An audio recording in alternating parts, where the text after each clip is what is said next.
إن الحمد لله نحمده ونستعينه ونستغفره ونعوذ بالله من شرور أنفسنا وسيئات أعمالنا. من يهده الله فلا مضل له ومن يضلله فلا هادي له. وأشهد أن لا إله إلا الله وحده لا شريك له، وأشهد أن محمدا عبده ورسوله.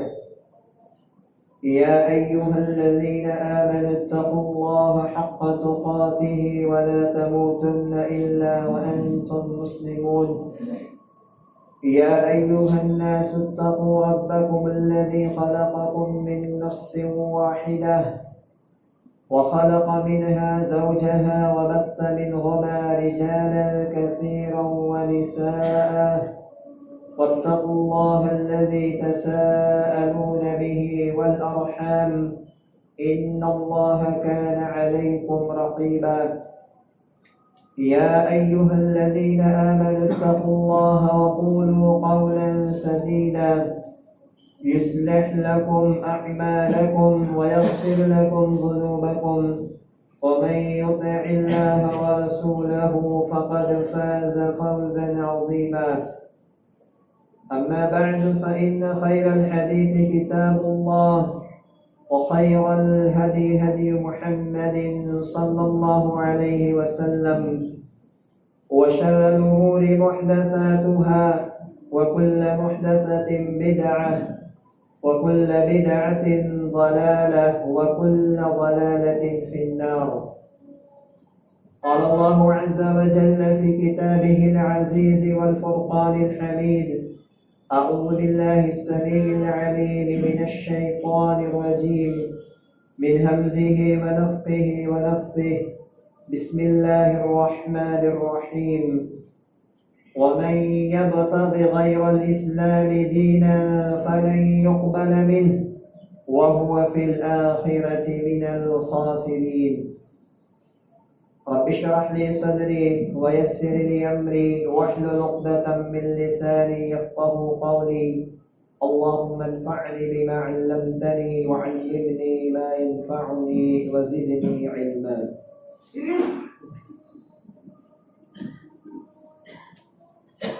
ہر طرح کی تعریف، بڑائی، حمد و ثنا اللہ وحدہ لا شریک لہ، خالق کائنات، مالک دو جہاں کے شایع نشان ہے، جو ہم سب کا اور اس ساری کائنات کا مربی، پالنہار، مشکل کشا اور حاجت روا ہے، جو ہر عیب سے، ہر نقص سے، ہر برائی سے پاک اور مبرہ ہے۔ بعدہ لا تعداد درود و سلام نازل ہو اللہ کے تمام پیغمبروں، نبیوں اور رسولوں پر، خصوصاً آخری نبی رحمت للعالمین خاتم النبیین محمد رسول اللہ صلی اللہ علیہ وآلہ وسلم پر۔ اللہم صل علی محمد وعلی آل محمد كما صليت على إبراهيم وعلى آل إبراهيم إنك حميد مجيد. اللهم بارك على محمد وعلى آل محمد كما باركت على إبراهيم وعلى آل إبراهيم إنك حميد مجيد. عزیز ساتھیوں، نوجوان دوستوں، پردہ نشین ماں اور بہنوں، آج کے اس ترقی یافتہ دور میں ہم اور آپ دیکھتے ہیں کہ سائنس اور ٹیکنالوجی اپنے عروج پر ہے اور طرح طرح کی ایجادات اور طرح طرح کی چیزیں نمودار ہو رہی ہیں، ظاہر ہو رہی ہیں، اور لوگ سائنسدان چاند تک پہنچ چکے ہیں۔ لیکن 3 سوالات ایسے ہیں کہ جن کا جواب کسی سائنسدان کے پاس، کسی انجینئر کے پاس اور دنیا کے کسی بڑے سے بڑے ڈاکٹر کے پاس موجود نہیں ہے۔ ان سوالوں کا جواب واقعتاً اگر کوئی دے سکتا ہے تو اللہ کا یہ دین ہے، دین اسلام ہے۔ پہلی بات کہ انسان کہاں سے آیا، دوسری بات انسان کس لیے آیا، اور تیسرا یہ کہ انسان کی آخری منزل کیا ہے، انسان کہاں جائے گا۔ یہ تین سوالات ایسے ہیں جن کا صحیح جواب کسی دنیا کے بڑے سے بڑے سائنسداں کے پاس، انجینئر کے پاس اور کسی بہت بڑے پڑھے لکھے شخص کے پاس موجود نہیں ہے۔ انسان کی اصل کیا ہے، کیسے پیدا ہوا، کیوں پیدا ہوا، اور یہ انسان آخر جائے گا کہاں، اس کی انتہا کہاں ہے۔ ان سوالات کا جواب اللہ سبحانہ و تعالیٰ کا یہ دین دیتا ہے، یہ اسلام دیتا ہے، اور قرآن مجید میں اللہ رب العالمین نے مدلل طور پر ان کے جوابات ہمیں دیے ہیں۔ انسان کہاں سے آیا، انسان کی اصل کیا ہے۔ اللہ نے قرآن میں فرمایا یا ایھا الناس اتقوا ربکم الذی خلقکم من نفس واحدۃ وخلق منها زوجها وبث منهما رجالا كثيرا ونساء۔ اے لوگو اپنے اس پروردگار سے ڈرو جو تمہارا رب ہے اور جس نے تمہیں ایک جان سے پیدا کیا۔ خلقکم من نفس واحدہ، ایک جان سے تمہیں پیدا کیا۔ وخلق منها زوجها، اور اسی جان سے اللہ رب العالمین نے اس کا جوڑا بنایا۔ وبث منهما رجالا كثيرا ونساء، اور پھر اسی جوڑے سے اللہ رب العالمین نے اس دنیا کے اندر مرد عورت کو پھیلا دیا ہے۔ یعنی آدم علیہ السلام اور حوا علیہ السلام، ان دونوں کی پیدائش سے، ان دونوں کے وجود سے اللہ رب العالمین نے دنیا کے اندر انسان کو آباد کیا ہے۔ تو اس پہلے سوال کا جواب اللہ نے قرآن میں دیا کہ انسان کی اصل حضرت آدم علیہ السلام اور حوا علیہ السلام کی طرف لوٹتی ہے۔ آج لوگ اس تعلق سے بیان تو کرتے ہیں لیکن ان کا جواب صحیح نہیں، درست نہیں، طرح طرح کی باتیں بیان کرتے ہیں۔ اور انسان کس لیے آیا؟ انسان دنیا کے اندر اللہ کی عبادت، اس کی بندگی کے لیے پیدا کیا گیا۔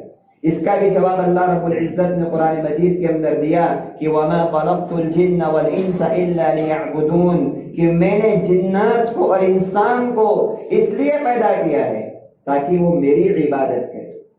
یہ انسان کی زندگی کا اصل مقصد ہے، انسان کی تخلیق کا اصل ریزن ہے، اصل سبب ہے، اور وہ ہے اللہ کی عبادت، رب العالمین کی بندگی۔ یہ انسان کی پیدائش کا اصل سبب ہے۔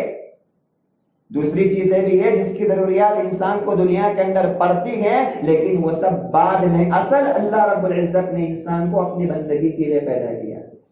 اور انسان کہاں جائے گا؟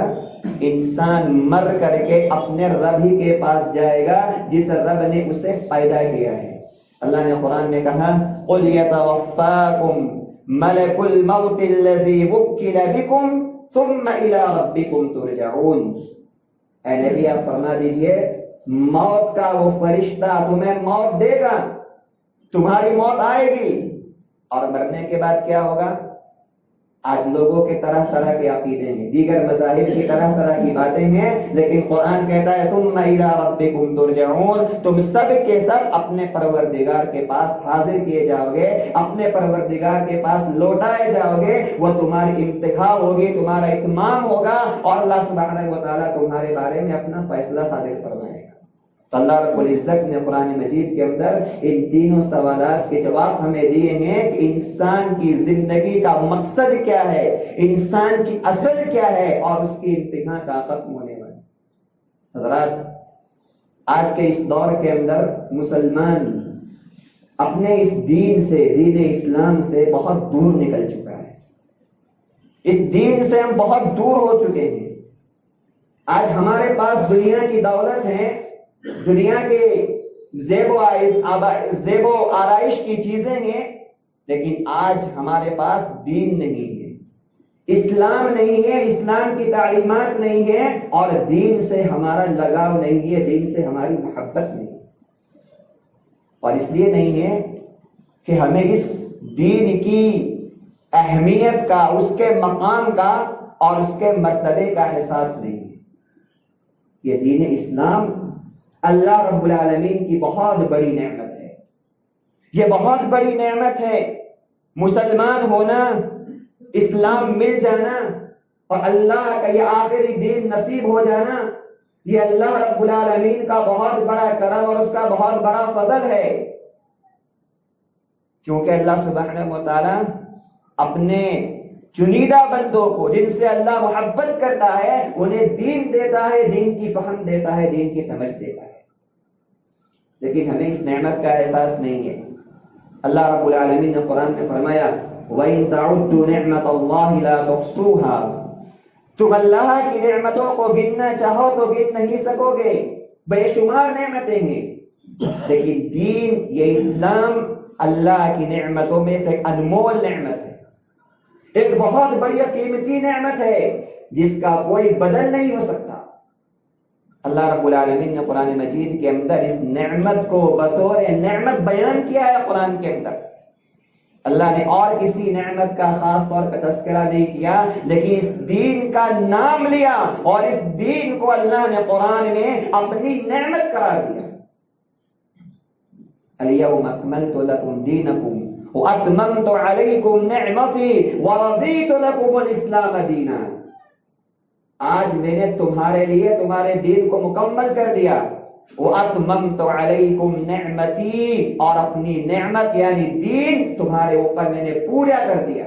اتمام حجت ہو گئی، دین مکمل ہو گیا، اور میں تمہارے لیے اسلام کو دین بنا کر کے راضی ہو گیا، خوش ہو گیا۔ وَمَن يَبْتَغِ غَيْرَ الْإِسْلَامِ دِينًا فَلَن يُقْبَلَ مِنْهُ، اسلام کے سوا، اس دین کے سوا کوئی دوسرا دین لے کر کے میرے پاس آئے گا، میں اس دین کو قبول نہیں کروں گا۔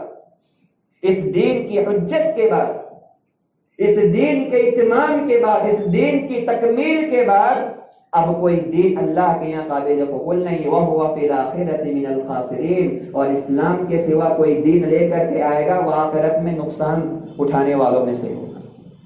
آج دنیا کے اندر کتنے ارب پتی لوگ ہیں، کتنے کھرب پتی لوگ ہیں، بس اوقات ایک مسلمان کے دل کے اندر یہ آرزو یہ پیدا ہوتی کہ اللہ رب العالمین نے ان کو کتنا نوازا ہے۔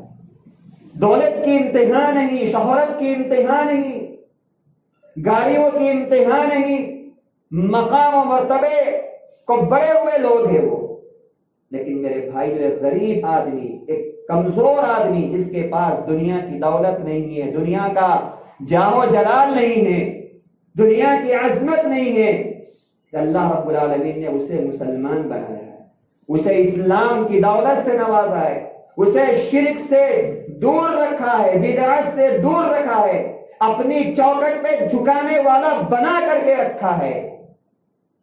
تو یہ نعمت ہے، اس عرب پتی کی نعمتوں کے سامنے یہ نعمت کوئی حیثیت نہیں، اس کا بہت بڑا مقام ہے، عرب پتی کی نعمتیں کوئی حیثیت نہیں رکھتی۔ اللہ نے قرآن کے اندر بیان کیا جب کافر اللہ کے سامنے قیامت کے دن آئیں گے تو اللہ سے کہیں گے کہ اللہ ہماری نجات کے لیے ہم تجھے زمین بھر سونا دیتے ہیں۔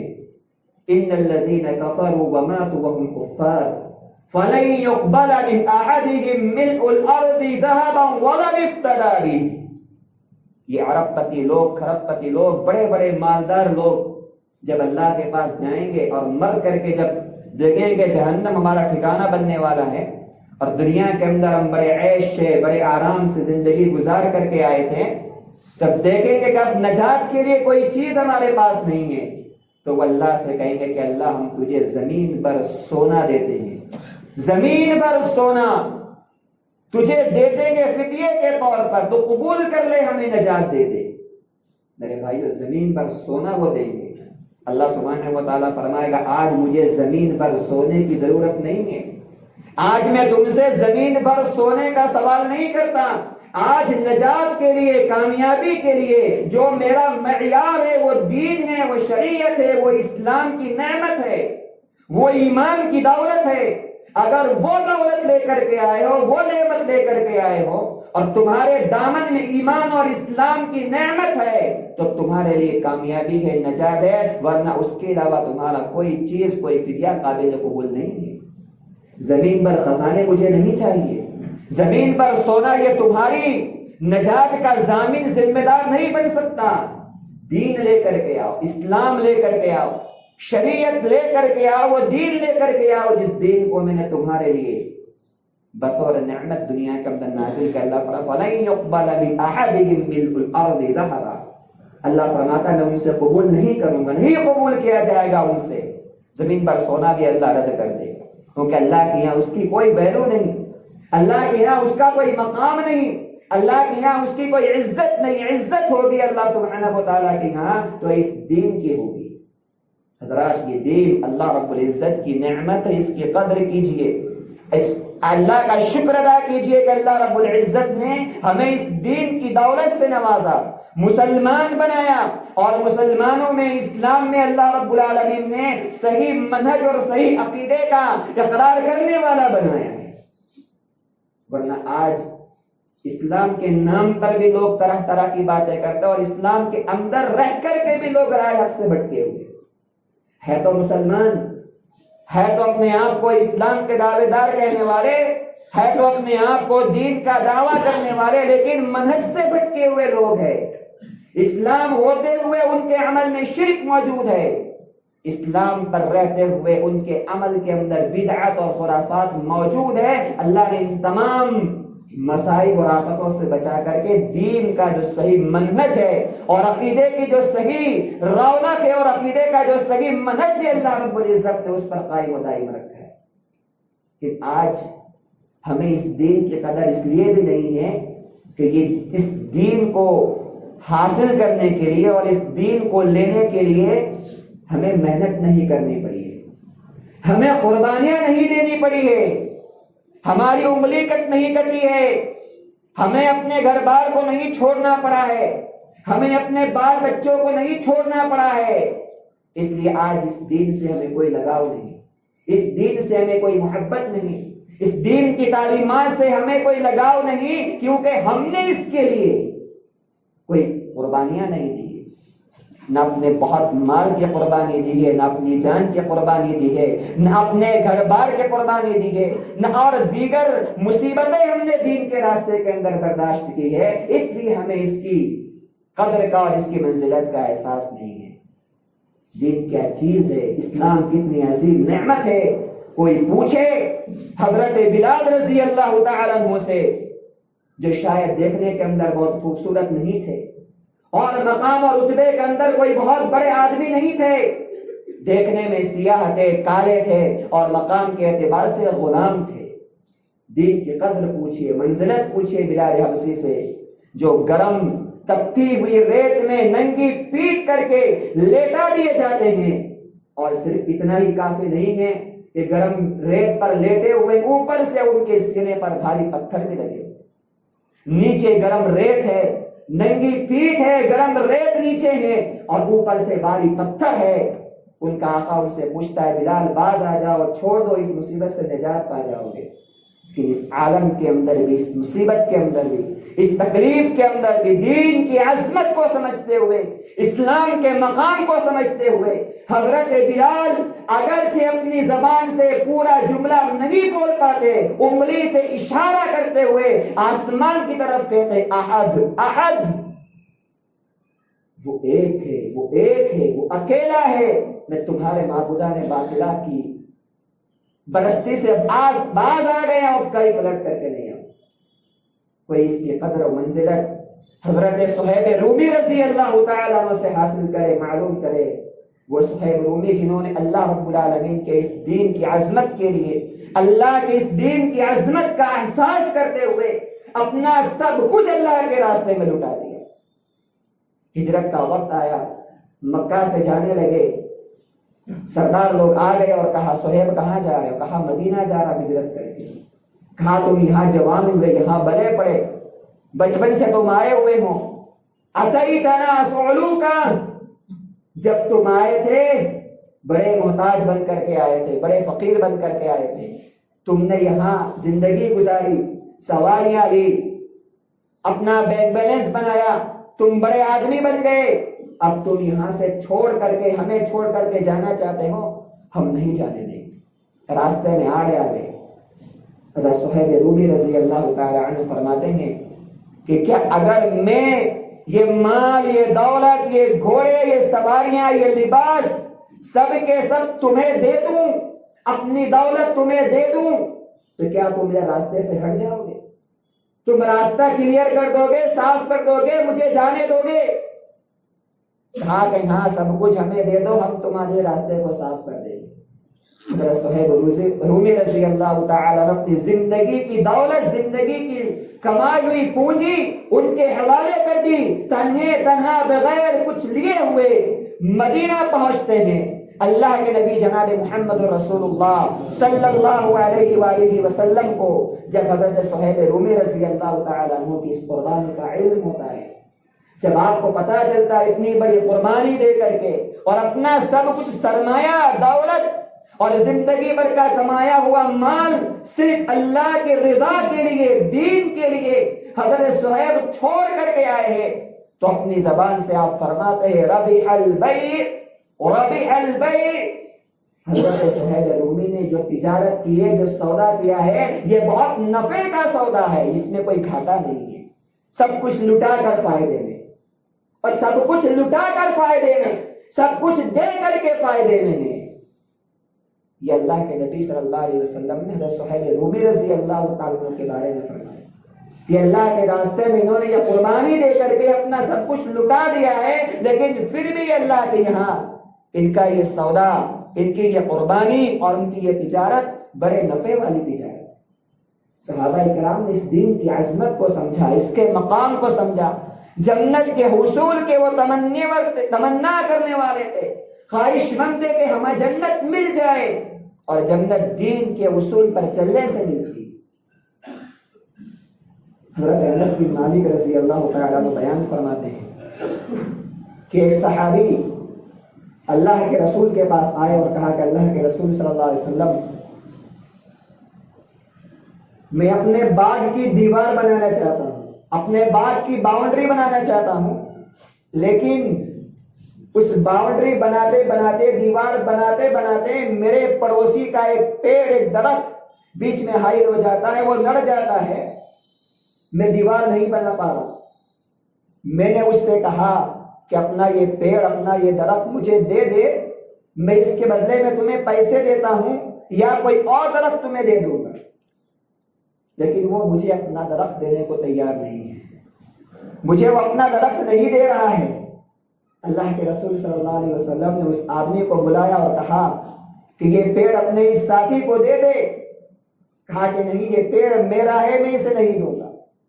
اللہ کے رسول صلی اللہ علیہ وسلم نے اسے اور آفر دی اور کہا یہ درخت، یہ پیڑ اس انسان کو دے دے، اس آدمی کو دے دے، تاکہ یہ اپنی دیوار، اپنی باؤنڈری مکمل کر سکے، میں اس کے سلے میں تمہیں جنت میں ایک پیڑ کی بشارت دیتا ہوں، جنت میں ایک درخت کی بشارت دیتا ہوں، اللہ تمہیں اس کے سلے میں جنت میں ایک درخت دے گا۔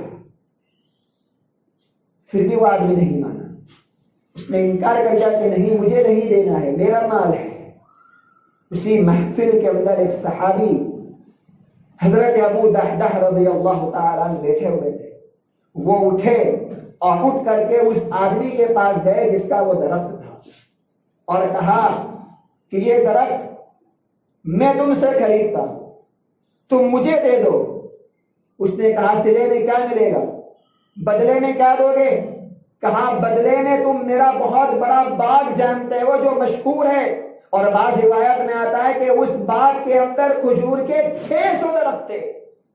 کہا کہ وہ میرے 600 درختوں والا کھجور کا باغ میں تمہیں دیتا ہوں، صرف یہ درخت، یہ پیڑ مجھے دے دے۔ کہا کیا بات کر رہے ہو، اتنا بڑا باغیچہ صرف ایک پیڑ کے لیے؟ کہا ہاں، تمہیں سودا منظور ہے کہ نہیں ہے؟ کہا کہ منظور ہے مجھے، یہ سودا منظور ہے مجھے۔ کیوں؟ اس لیے منظور ہے کہ اللہ کے نبی صلی اللہ علیہ وسلم نے اس پیڑ کے بدلے جنت کے اندر ایک پیڑ کی بشارت دی ہے، جنت میں مجھے درخت ملنے والا ہے، جنت میں مجھے ایک پیڑ ملنے والا ہے، اس درخت کے بدلے اللہ سبحانہ و تعالیٰ مجھے جنت کے اندر کھجور کا درخت عنایت فرمائے گا۔ اس کے حصول کے لیے میں اپنے 600 درختوں والا کھجور میں تمہیں دیتا ہوں تاکہ تم یہ درخت مجھے حوالے کرو۔ نبی اکرم صلی اللہ علیہ وسلم کے پاس جب یہ معاملہ گیا، آپ نے ان کی اس قربانی کو سنا تو آپ نے فرمایا کم من عسق رداح لأبی دحدہ فی الجنہ، جنت کے اندر ابو دحدہ کے لیے کتنے کھجور کے گچھے میں دیکھا ہوں، کھجور کے بے شمار گچھے اللہ رب العزت نے ابو دحدہ کے لیے تیار کر رکھے۔ یہ صحابہ کرام رضوان اللہ تعالی علیہم اجمعین کی یہ قربانیاں تھیں، ان کا یہ جذبہ تھا، ان کا یہ ایثار تھا، اللہ کے دین کے لیے، عظمت کے لیے قربانیاں دینا جانتے تھے۔ اور اسی پر بس نہیں، آگے اور خاص طور پر ہماری ماں اور بہنوں کے لیے، خواتین کے لیے، جب حضرت ابو دحدہ رضی اللہ تعالی عنہ اس معاملے کو نپٹا کر کے اپنے باغیچے کے پاس گئے اور جا کر کے اپنے گھر والوں کو آواز دیا کہ آ جاؤ باہر، یہ باغ بک چکا ہے، اس کا سودا ہو چکا ہے۔ اندر سے پوچھنے والی ان کے اہلیہ پوچھتی ہے بدلے میں کیا لیا ہے؟ اور باغ تو بیچ دیا ہے، بدلے میں کیا ملا ہے؟ کہا ام دحدہ بدلے کے اندر جنت میں ایک درخت ملنے والا ہے، دنیا میں کچھ نہیں ملے گا۔ بدلے میں کیا ملے گا؟ سن، بدلے میں اللہ جنت میں ایک درخت دے گا، بدلے میں اللہ جنت میں ایک پیڑ دے گا۔ وہ عورتیں بھی کیا عورتیں، اور وہ خواتین بھی کیا خواتین تھیں، دین سے محبت کرنے والی، اسلام سے محبت کرنے والی، اور جنت میں کس طرح مقام اور جگہ مل جائے اس کی تمنا کرنے والی۔ جب باہر نکل کر کے آئی تو کیا جملہ ارشاد فرمایا، اپنے شوہر سے کہا قد ربحت البیع، تم نے جو سودا کیا ہے یہ سودا بہت منافع والا ہے، نفع والا ہے، اس سودے میں کوئی تم نے نقصان نہیں کیا۔ 600 درختوں کا پیڑ اس عورت کے ہاتھ سے نکل گیا، ابو دحدہ کے ہاتھ سے نکل گیا، لیکن پھر بھی کہہ رہے ربحت البیع، یہ سودا تو بہت نفع والا ہے، یہ سودا تو بہت فائدے والا ہے۔ کیوں فائدے والا؟ کیونکہ وہ جانتے تھے دین کی عظمت کو، وہ جانتے تھے اللہ سبحانہ و تعالیٰ کہ یہاں ہمارا کیا مقام ہوگا، اس قربانی کی وجہ سے اس دین کو ہم مضبوطی سے تھامے رہیں گے تو اللہ سبحانہ و تعالیٰ اس کے سلے کے اندر ہمیں جنت کے اندر مقام عطا فرمائے۔ یہ وہ قربانیاں تھیں جن کی وجہ سے وہ اس دین کی عظمت اور اس مقام کو جانتے تھے اور یہ قربانیاں دیتے تھے۔ اللہ کے رسول صلی اللہ علیہ وسلم نے غزوہ تبوک کے موقع پر جب اعلان کیا مال کو جمع کرنے کا، لوگ آتے تھے مال لے کر کے جاتے، جن کے پاس جو ہوتا تھا وہ مال لے کر کے جاتے تھے۔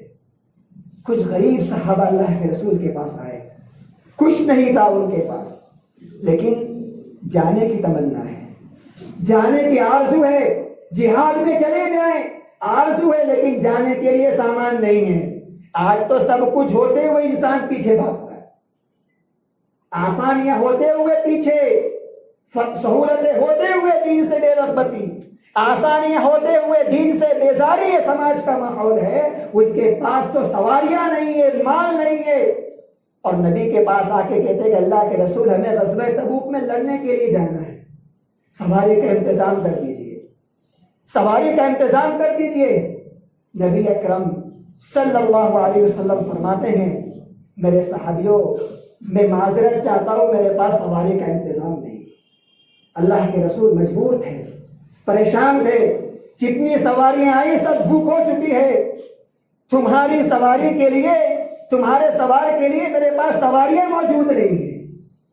جب اللہ کے نبی صلی اللہ علیہ وسلم سے وہ صحابہ یہ جملہ سنتے ہیں کہ ہمیں جانے کو نہیں ملے گا، نبی کے پاس سواریاں نہیں ہیں، نبی کے پاس انتظام نہیں ہے، تو وہاں سے واپس لوٹتے ہیں اور واپس اس حال میں لوٹتے ہیں کہ ان کی آنکھوں سے آنسو جاری ہوتے ہیں، وہ آنکھوں سے آنسو نکالے ہوئے ہیں۔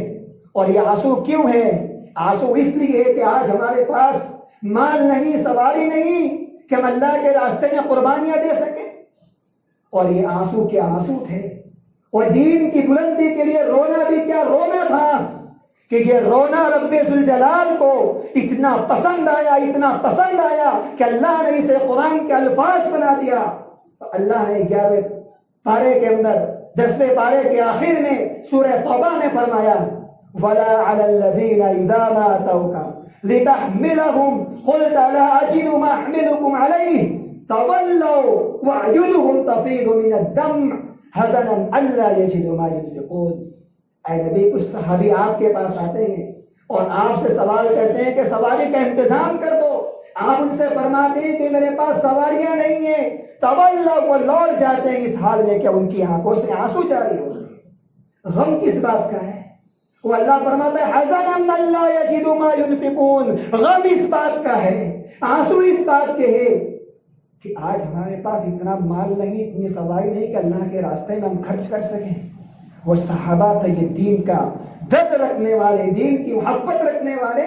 اور آج انسان کے پاس مالوں کے انبار ہوتے ہیں, آسانیاں ہیں, سہولتیں ہیں, سب کچھ ہے, لیکن پھر بھی وہ اللہ سبحانہ و تعالیٰ کے دین سے دور ہے. اللہ کی دین کی عظمت کے لیے اور اس کے نشر و اشاعت کے لیے اور اپنے 5 پھوٹ کے وجود پر دین کو نافذ کرنے کے لیے انسان تیار نہیں. یہ آج ذلت کا جو ماحول ہے, رسوائی کا جو ماحول ہے, اس کی سب سے بڑی وجہ ہماری اور آپ کی اللہ کی اس دین سے دوری ہے. اللہ کے اس دین سے دوری ہے. رب کے دین کو ہم نے چھوڑا, شریعت کو ہم نے چھوڑا, دین کو ہم نے نہ اپنے وجود پہ نافذ کیا, نہ اپنے سماج پہ نافذ کیا, نہ اپنے گھروں میں نافذ کیا. یہ عزت ہے اہل ایمان کے لیے, یاد رکھنا. دنیا کے اندر عزت مومنین کے لیے ہے, ایمان والوں کے لیے ہے, اور اسی دین کے اندر عزت ہے, اسی شریعت کے اندر عزت ہے. اس کے حق کا انسان اگر عزت کو تلاش کرے گا تو وہ گمراہ ہو جائے گا, ذلیل ہو جائے گا. ملک شام میں جب ابو عبیدہ بن جراح رضی اللہ تعالیٰ عنہ نے حضرت عمر بن خطاب رضی اللہ تعالیٰ عنہ کو یہ خط لکھا کہ بیت المقدس فتح ہو چکا ہے, بیت المقدس ہمارے ہاتھ میں آ چکا ہے, لیکن یہاں کے لوگ کہتے ہیں کہ یہ چابیاں ہم تمہارے خلیفہ کے ہاتھ میں دیں گے. اس بیت المقدس کی کنجیاں, اس کی چابیاں تمہارے خلیفہ کے ہاتھ میں دی جائے گی, اس لیے آپ کا آنا ضروری ہے. حضرت عمر رضی اللہ تعالی عنہ اپنے غلام کو لے کر کے سفر پہ نکلتے ہیں, باری باری سوار ہوتے ہیں. کبھی غلام کو سوار کرتے, کبھی آپ سوار ہوتے ہیں, کبھی آپ سوار ہوتے, غلام نکیل پکڑتا, اور کبھی عمر فاروق نکیل پکڑ کر کے جا رہے ہیں. یہ وقت کا خلیفہ ہے جو اپنے غلام کی نکیل تھام کے جا رہا ہے. کوئی غرور نہیں, کوئی گھمنڈ نہیں, کوئی شان نہیں. جب ملک شام پہنچ جاتے ہیں, باری غلام کی سواری کی ہوتی ہے اور نکیل حضرت عمر تھامے ہوتے ہیں. ابو عبیدہ فرماتے ہیں عمر میری گزارش ہے کہ آپ سوار ہو جائیے, آپ سوار ہو جائیے. یہود و نصارہ کیا کہیں گے؟ یہ بڑی جہو جلال والی قوم ہے, بڑی عزت والی قوم ہے, یہ ظاہری چیز کو بڑا مقام دیتی ہے. آپ خلیفہ ہیں, آپ امیر ہیں, اگر آپ نکیل پکڑ کر کے تھام کر کے جائیں گے تو ہمیں اچھا نہیں لگے گا, ہمیں اچھا نہیں لگے گا. حضرت عمر فاروق رضی اللہ تعالیٰ عنہ فرماتے ابو عبیدہ اگر تمہارے